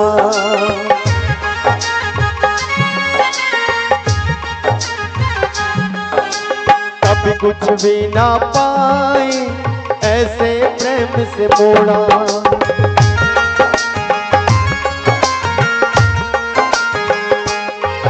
इस आत्मा से कहता हूँ, 7 दिनों में ये हमारे गंधर्व लोग भी बैठे, सबको बहुत अच्छा लगा, किसी को कोई बुराई नहीं लगी। इतनी सी भी बात, कोई बुराई नहीं लगी। आज की भी कोई बुराई नहीं है, आपको जरूर लग रहा होगा। किसी को कोई बुराई नहीं है, सब बड़े खुश हैं आत्मा से। कमी कुछ भी ना पाई, ऐसे प्रेम से मोड़ा।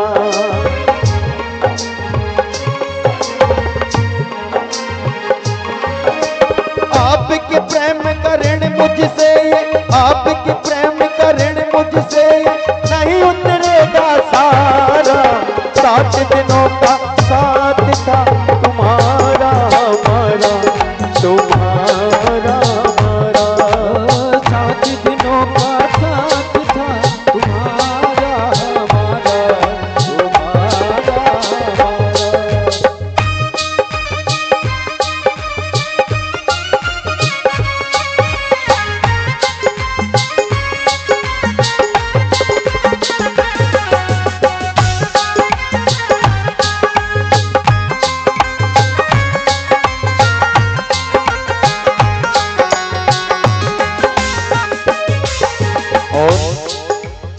बड़ी प्रीत की रीत निभाई हमारे जजमान वीरेंद्र जी यादव द्वारा। इस परिवार की मैं एक बार जोरदार तालियां चाहूंगा पूरे परिवार के लिए। आप लोगों से यही चाहूंगा, और मुझे धन दौलत नहीं चाहिए, यही सम्मान होता है इस दरबार में भगवान के। बड़ा खुशी का समय होता है ये। प्रीत की रीत निभाई तुमने हमने मिलकर,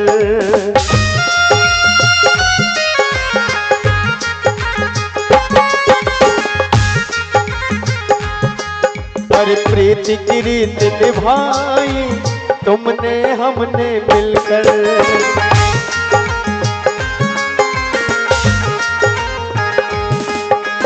दे दो आज विदाई खुशियां मन में भरकर।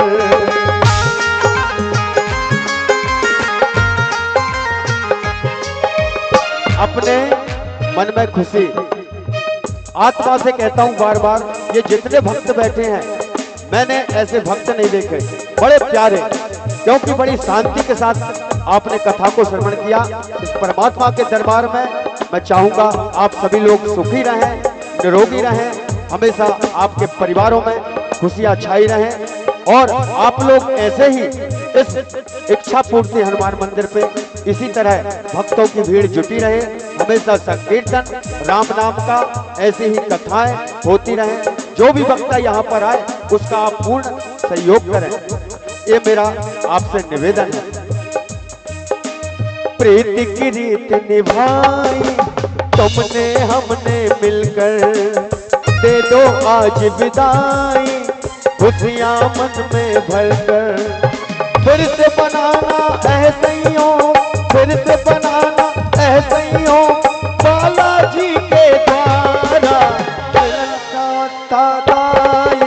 तुम्हारा हमारा, तुम्हारा हमारा।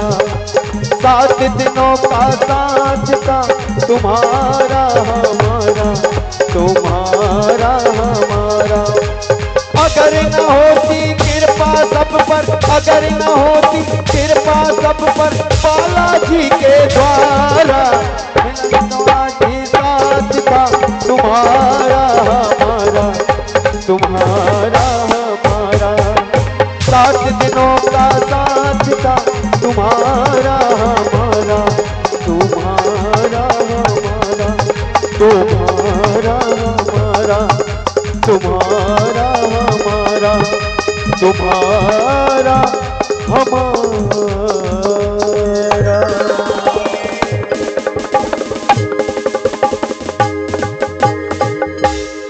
7 दिनों का साथ था तुम्हारा हमारा, तुम्हारा हमारा।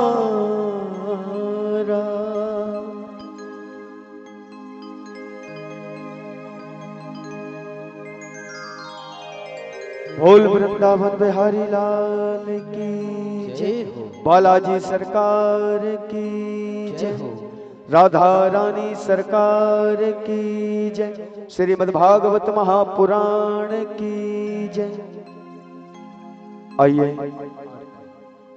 आचार्यों से निवेदन करूंगा 2 मिनट सुदामा जी का पूजन, भगवान का पूजन, उसके तुरंत बाद आरती, और फिर यहाँ आप सब लोग प्रसादी ग्रहण करेंगे। भगवान का दरबार कोई विमुख नहीं लौटेगा। अंत भला तो सब भला। परमात्मा के अनन्य चरित्र हैं, अनन्य कृपाएं बरसती हैं भगवान की। चमत्कार देखना तो परमात्मा के श्री चरणों में विश्वास करो। परमात्मा आत्मा ही परमात्मा है। हम ये बार बार कहेंगे, भगवान के सानिध्य से करो जो भी आपको करना है, भगवान से जोड़ के करो। जब जुड़े तार से तार क्यों ना मिले कन्हैया, ये भगवान की व्यवस्था है। क्योंकि हमने भगवान के प्रमाण देखे हैं, सुदामा को देखा, सबरी को देखा। ये भगवान थोड़ी परीक्षा जरूर लेते हैं। जब हम भक्ति को उतरते हैं तो परमात्मा ऐसे थोड़ी हमें पास कर देगा।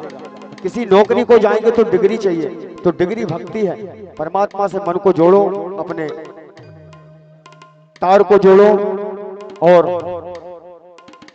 उस यादव परिवार का हार्दिक हार्दिक वंदन, अभिनंदन, सभी का स्वागत। आपका तहे दिल से मैं वंदन करता हूं, सभी भक्तों का स्वागत करता हूं। और हमारे YouTube वाले भैया आनंद जी बिश्नोई के लिए एक बार जोरदार तालियां, जिन्होंने आप सभी को पूरे भारत में दिखाया। पूरे भारत, देश विदेश में इस YouTube के माध्यम से आप सभी को देखा जा रहा है। और हमारे बड़े ही प्यारे मेरे छोटे अनुज, जिन्होंने साउंड की व्यवस्था में कोई कमी नहीं रखी। कार्यक्रम में साउंड तो मैं अच्छे से अच्छा रखता हूं, लेकिन उस अच्छे से अच्छी व्यवस्था इस व्यक्ति ने मुझे दी। इसके लिए मैं तहे दिल से आभारी हूं उस व्यक्ति का। जोरदार तालियां उसके लिए। और हमारे जो ये गंधर्व लोग यहाँ बैठे हैं, संगीत कलाकार, ये बहुत ही प्रिय, बड़े शांत, और कोई इनको बुराई नहीं रहती। कोई व्यवस्था हो ना हो, ये परमात्मा का काम समय और बड़ी व्यवस्था के साथ निभाते हैं। इनके लिए भी जोरदार तालियां। हमारे वंटी भैया आर्गन प्लेयर जो कीबोर्ड पर थे, और हमारे माननीय श्रीमान दादाजी रामनारायण जी मालवी, वो हारमोनियम बांसुरी पे उनने संगत करी, उनके लिए भी जोरदार तालियां। आदरणीय परम सम्माननीय हमारे मास्टर राकेश भैया गुप्ता जी, ये भी बड़े ही प्यारे ढोलक वादक। और मेरे अनुज छोटे ऐसे हमारे श्रवण जी भैया, उनके लिए भी जोरदार तालियां। और सबसे बड़ी व्यवस्था हमारे पूज्य ये जो गुरुदेव मेरे पास खड़े हैं, इनके लिए मैं जोरदार तालियां चाहूंगा। इनकी व्यवस्था भी ऐसी है कि एक ब्राह्मण जो होता है व्यक्ति के अंदर, वो इन ब्राह्मण देवता के अंदर मैंने देखा है। कोई कुभाव नहीं, सिर्फ भाव से काम करते हैं इस दरबार में, और ऐसे ब्राह्मण कम ही मिलते हैं। और इन्हीं के साथ में हमारे माननीय आदरणीय परम सम्माननीय पटेल साहब के लिए जोरदार तालियां चाहूंगा, जो किसी भी वक्ता के साथ पूरी कर्तव्य निष्ठा मेहनत के साथ काम करते हैं। ऐसा आभास ही नहीं होने देते कि ये पहली बार हमको मिले हैं। ऐसे पटेल साहब के लिए जोरदार तालियां। एक बार यादव परिवार सब लोग मंच पर आ जाएं, मैं ज्यादा समय नहीं लूंगा। आप सभी लोग मंच पर पहुंचे 5 मिनट के लिए।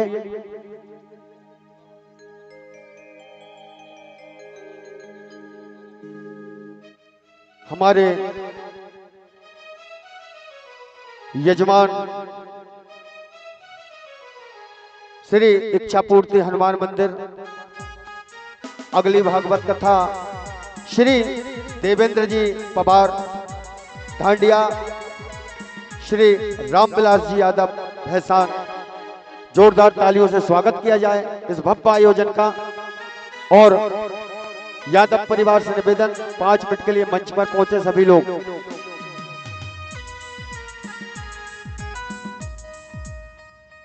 आप देर विलंब ना करें। श्रीमान देवेंद्र जी पवार ढांडिया जहां भी है मंच पर आ जाएं।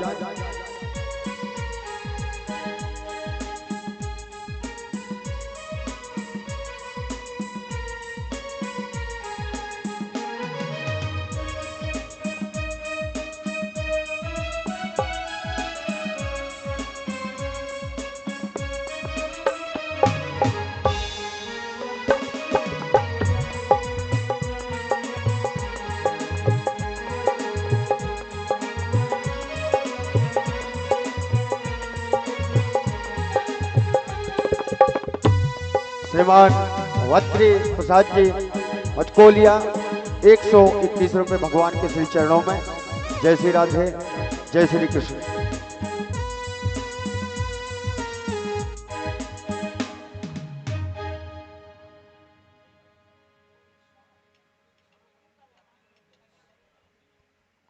आप लोग बैठे रहेंगे, 5 मिनट बाद यहाँ पर आरती होगी। मैं सम्माननीय दशरथ जी के द्वारा कुछ इस जनता जनार्दन के लिए 2 शब्द कहलवाना चाहूंगा। वो जहां भी हैं आकर यहाँ आ जाए सामने, 2 शब्द इन भक्तों के लिए भी बोले जाएं। आज 7 दिन का ये विश्राम दिवस है, बड़ी पावन मंगल बेला है। मैं उनकी सुमधुर वाणी से इन भक्तों के लिए 2 शब्दों का आग्रह करता हूं। बोलिए बांके बिहारी लाल की जय, हनुमान जी महाराज की जय। हमारे परिवार द्वारा जो भागवत जी का कार्यक्रम रखा गया था हमारे छोटे भाई वीरेंद्र के द्वारा, और ये 7 दिन जो भागवत जी का आपने रसपान किया है, दूर दूर से पधारे हैं सब। मैं सभी का तहे दिल से सभी का स्वागत, वंदन, अभिनंदन करना चाहूँगा। आप सभी का बहुत बहुत आभारी हूँ जो आप आज के इस अंतिम भंडारे कार्यक्रम में पधारे हैं। मैं सभी का अपने दिल से आभार व्यक्त करना चाहता हूँ। धन्यवाद। और हमारे इन सिराली ग्रामवासी भाइयों का भी बहुत बहुत आभारी हैं जिन्होंने पूरे 7 दिन हमें साथ दिया है। अच्छे से हमारे भागवत जी का कार्यक्रम में पूरा बढ़ चढ़ के भाग लिया है। सभी ने बहुत सहयोग किया है, उनके भी हम यादव परिवार की ओर से आभारी हैं।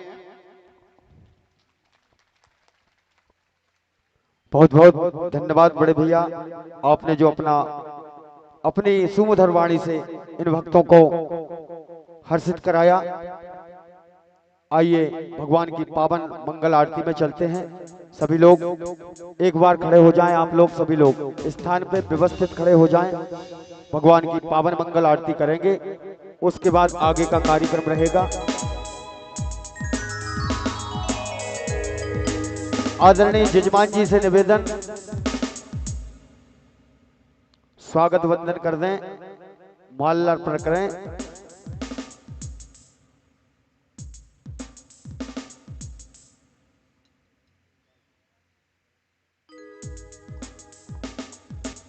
ये बोलो भागवत जी महापुराण की जय। ये बड़े सौभाग्य की बात है, 7 नवंबर से भागवत जी प्रारंभ होने जा रही है। उस उपलक्ष्य में हमारे जो जिजमान ब्रेन भैया, उनके अगले भागवत जी के जिजमान रामविलास भाई और हमारे जवाहरी लाल पवार साहब डांडा वाले, उनका जो हमारे जिजमान के द्वारा स्वागत हो रहा है। जैसे यज्ञ में होता है कि अगले साल जो है यज्ञ में माला पहनाई जाती है, ऐसे इच्छा पूर्ति हनुमान जी महाराज की और वृंदावन बिहारी लाल जी की कृपा देखे। अभी भादों में जो भागवत जी हुई थी उसमें जो है घोषणा हो गई थी ये भागवत जी की, और आज ये घोषणा हो रही है 7 नवंबर से 13 नवंबर में भागवत जी है। ये भगवान वृंदावन बिहारी लाल की कृपा है। और आज हमारे समस्त यादव वंश भगवान मुरलीधर के परिवार आज एक सिराली गांव में सब एकत्रित हो गए, इकट्ठे हुए। सभी हमारे यादव परिवार ने इस भागवत जी में सहयोग दिया। सभी हमारे यादव परिवार को कोट कोट वंदन, अभिनंदन। ऐसे हमारे छोटे से गांव में आप लोगों का भाव बना रहे, क्योंकि ये गांव भी यादव का है, भागवत जी भी यादव की है, और सभी हमारे यादव परिवार पधारे। हम आज बहुत प्रसन्न हैं आप लोगों से, और सभी श्रोता बंधुओं को भी कोट कोट वंदन, अभिनंदन। जय बोलो मारुति लाल की जय। आरती भी होती जाएगी। कन्या भोज के लिए थोड़ी व्यवस्था कर लें पहले, तो वो काम भी होता जाएगा। कुछ लोग कन्या भोज के लिए चले जाएं, और पावन मंगल आरती भी यहाँ से शुरू हो रही है।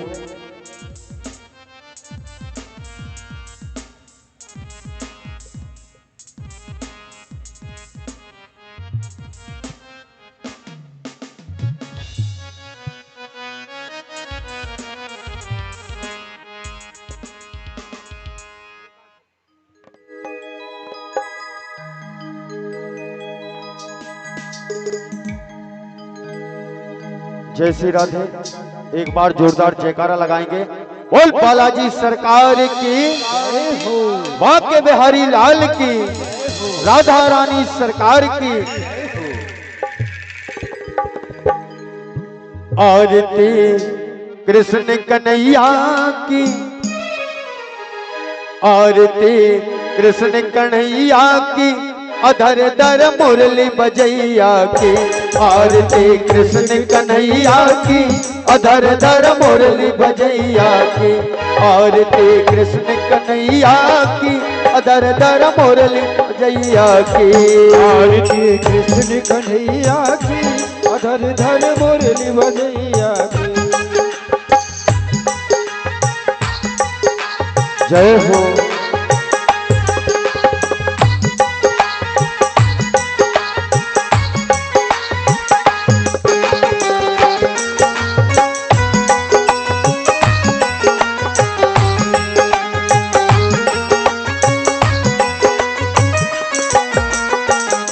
कृष्ण तुम यशोदा के छैया, कृष्ण तुम यशोदा के छैया।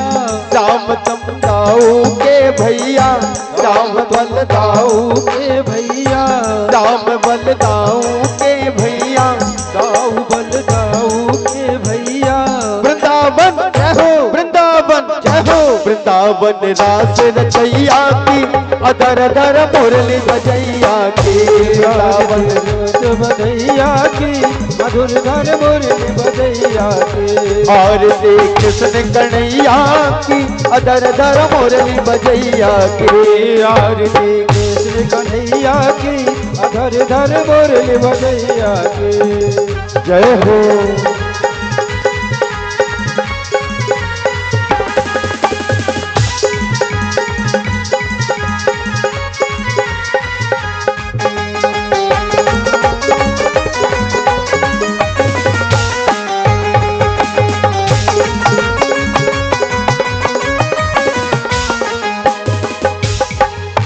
कृष्ण तुम कंसासुर मारो, कृष्ण तुम कंसासुर मारो।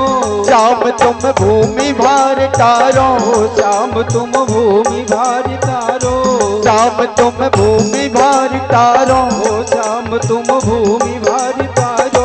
कालिया जय हो, कालिया जय हो। कालिया नागिन छैया की, अधर धर मुरली बजैया की। कालिया नागिन छैया की, अधर धर मुरली बजैया की। आरती कृष्ण कन्हैया की, अधर धर मुरली बजैया की। आरती कृष्ण कन्हैया की, अधर धर मुरली बजैया की। जय हो।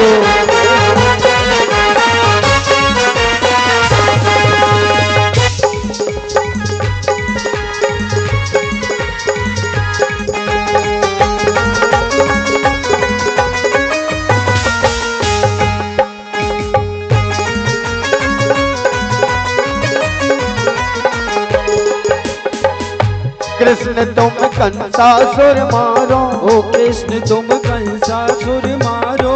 श्याम तुम भूमि भार तारो। श्याम तुम भूमि भार तारो।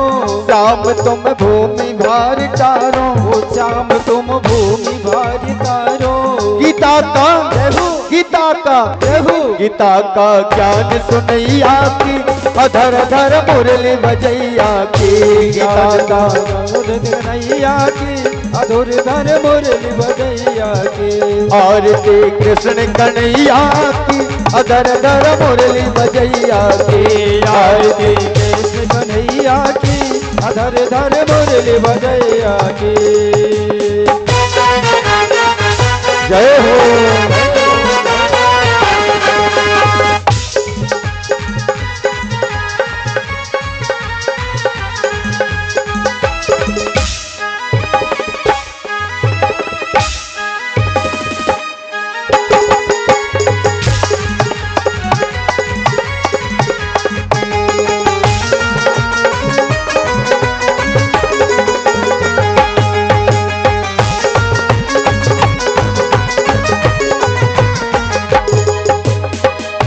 आरती गाते कृष्णानंद, आरती गाते कृष्णानंद, आरती गाते कृष्णानंद, आरती गाते कृष्णानंद, के मन में होते बड़ा आनंद, के मन में होत बड़ा आनंद, के मन में होते बड़ा आनंद, के मन में होत बड़ा आनंद। सुनाते सुनाते सुनाते कथा कन्हैया की, अधर धर मुरली बजैया की, सुनाते कथा कन्हैया की, अधर धर मुरली बजैया की, आरती कन्हैया की, अधर धर मुरली बजैया की।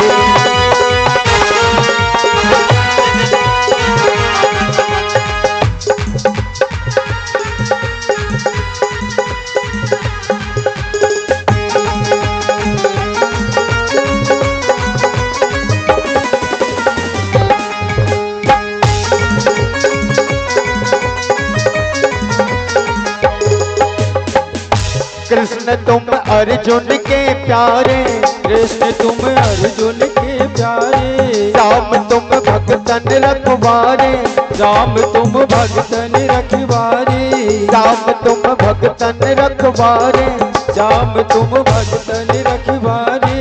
गीता का गीता का गीता का ज्ञान सुनैया की, अधर धर मुरली बजैया की, गीता के सार रसैया की, अधर धर मुरली बजैया की। आरती कृष्ण कन्हैया की, अधर धर मुरली बजैया की, आरती कृष्ण कन्हैया की, अधर धर मुरली बजैया की, अधर धर मुरली बजैया की, अधर धर मुरली बजैया की, अधर धर मुरली बजैया की, अधर धर मुरली बजैया की। बोल श्रीमद् भागवत महापुराण की जय हो। कर्पूर गौरम करुणावतारम संसार सारम भुजगंधहारम सदा वसैतम हृदयालये भवं भवानी चैतं नमामि। मंदारमाला कुलतालकाय कपालमाला शशिकराय दिगंबराय च दिगंबराय नमः शिवाय नमः शिवाय। त्वमेव माता पिता त्वमेव बंधु सखा त्वमेव वेदाद्रवं त्वमेव सर्वं मम देव देव। गोविंद बोलो हरि गोपाल बोलो, गोविंद बोलो हरि गोपाल बोलो, गोविंद बोलो हरि गोपाल बोलो, गोविंद बोलो हरि गोपाल बोलो, गोविंद बोलो गोपाल बोलो, गोविंद बोलो गोपाल बोलो, गोविंद बोलो गोपाल बोलो, गोविंद बोलो गोपाल बोलो, गोविंद बोलो बोलो गोपाल बोलो, गोविंद बोलो बोलो गोपाल बोलो। राधा रमण हरि नंदलाल बोलो, राधा रमण हरि नंदलाल बोलो, राधा रमण हरि नंदलाल बोलो, राधा रमण हरि नंदलाल बोलो। हरे राम राम राम हरे हरे, हरे कृष्णा कृष्णा कृष्णा हरे हरे, हरे राम राम राम हरे हरे, हरे कृष्णा कृष्णा कृष्णा हरे हरे, हरे राम राम हरे हरे, हरे कृष्णा कृष्णा हरे हरे, हरे राम राम हरे हरे, हरे कृष्णा कृष्णा कृष्णा हरे हरे, हरे राम राम हरे हरे, हरे कृष्णा कृष्णा हरे हरे, हरे राम राम राम हरे हरे, हरे कृष्णा हरे राम राम हरे कृष्णा हरे राम हरे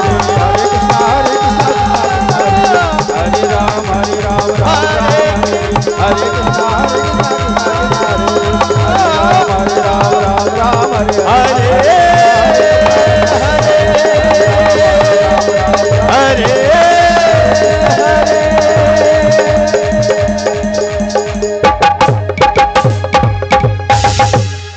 बोल श्रीमद् भागवत महापुराण की जय, बालाजी सरकार की जय हो, राधा रानी सरकार की जय हो, श्रीमद् भागवत महापुराण की जय हो, सब संतन की जय, सब भगतन की जय। कर्पूरारार्धक्यं समर्पयामि भूर्भस्व श्री आवाह सर्वदेवी देवताभ्यो नमो नमः जलेन शीतलीकरणं पुष्पे देवादिवन्दनम् आरोग्यार्थे आत्मादिवन्दनम् हस्तो प्रक्षाल्य मन्त्रपुष्पाञ्जलिः ओम जतने नाजिज्ञामय जन्ता देवास्तानि धर्माणि प्रथमान्यासन्नाते अनागं महिमानः सजन्तत्र पूर्वे साध्याः सन्ति देवाः हरिः ओम् एकदन्ताय विद्महे वक्रतुण्डाय धीमहि तन्नो दन्ते प्रचोदयात् हरिः ओम् गणम्बिकायै च विद्महे